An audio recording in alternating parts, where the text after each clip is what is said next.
रंगों के त्योहार होली का हिंदू धर्म में बहुत ही महत्व है। पारंपरिक रूप से होली 2 दिन मनाई जाती है। इस त्योहार की शुरुआत फाल्गुन मास की पूर्णिमा को होलिका दहन से होता है और अगले दिन रंगों से होली मनाई जाती है। होली के दिन लोग आपस की सारी शिकायतें भूलकर रंगों के साथ होली खेलते हैं। होली का त्योहार प्रेम और भाईचारे का प्रतीक है। आइए जानते हैं होली मनाने के पीछे की पौराणिक कथा।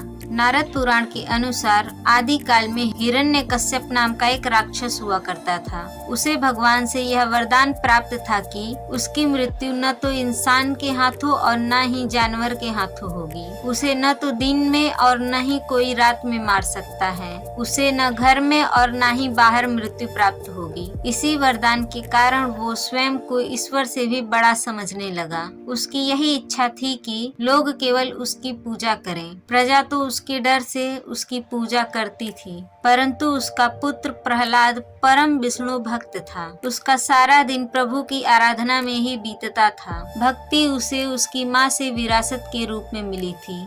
हिरण्यकश्यप के लिए यह बड़ी चिंता की बात थी कि उसका स्वयं का पुत्र विष्णु भक्त कैसे हो गया। उसने अपने पुत्र को प्रभु की भक्ति न करने के लिए समझाया, लेकिन जब वो न माना तो उस पर अत्याचार करने लगा।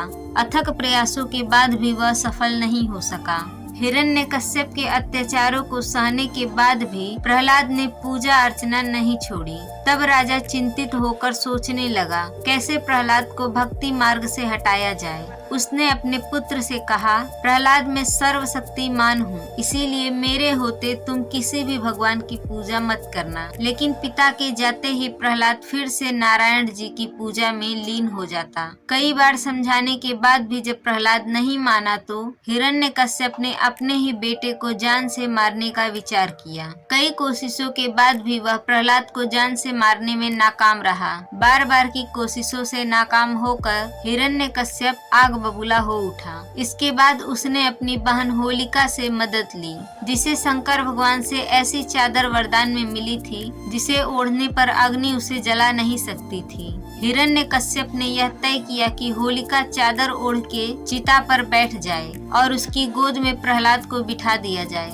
इसके बाद जैसे ही प्रहलाद बैठे लकड़ियों में आग लगा दी जाए। चादर के कारण होलिका तो आग से बच जाएगी, मगर अग्नि प्रहलाद को जलाकर राख कर देगी। प्रहलाद ने पिता की आज्ञा का पालन किया और ओम नमो नारायण का जाप करते हुए चिता की तरफ बढ़ता चला गया। भगवान विष्णु हिरण्यकश्यप के इस क्रियाकलाप को देख मन ही मन क्रोधित हो गए। योजना के अनुसार होलिका अपनी चादर को पूरे तन पर ओढ़कर बैठ गई और फिर उसने प्रहलाद को अपनी गोद में ले लिया। लेकिन जैसे ही चिता में आग लगाई गई, विष्णु जी ने चमत्कार कर दिया। अचानक तेज हवा चलने लगी, सभी चौंक गए। तभी वह चादर होलिका के तन से उड़कर प्रहलाद के ऊपर आ गई। यह देख सभी विस्मित रह गए। इससे पहले कोई कुछ कर पाता, आग की लपेट में होलिका घिर गई। इस तरह प्रहलाद की जान बच गई और होलिका जल गई। इसी के बाद से होली की पूर्व संध्या को अग्नि जलाकर होलिका दहन का आयोजन किया जाता है। इसमें सभी प्रकार के अहंकार, बुराई और पाप आदि जलकर नष्ट हो जाते हैं। होली रंगों का त्योहार है, इसीलिए होलिका दहन के अगले दिन सभी एक दूसरे को रंग लगाते हैं और इसे भाईचारे का पर्व भी कहा जाता है।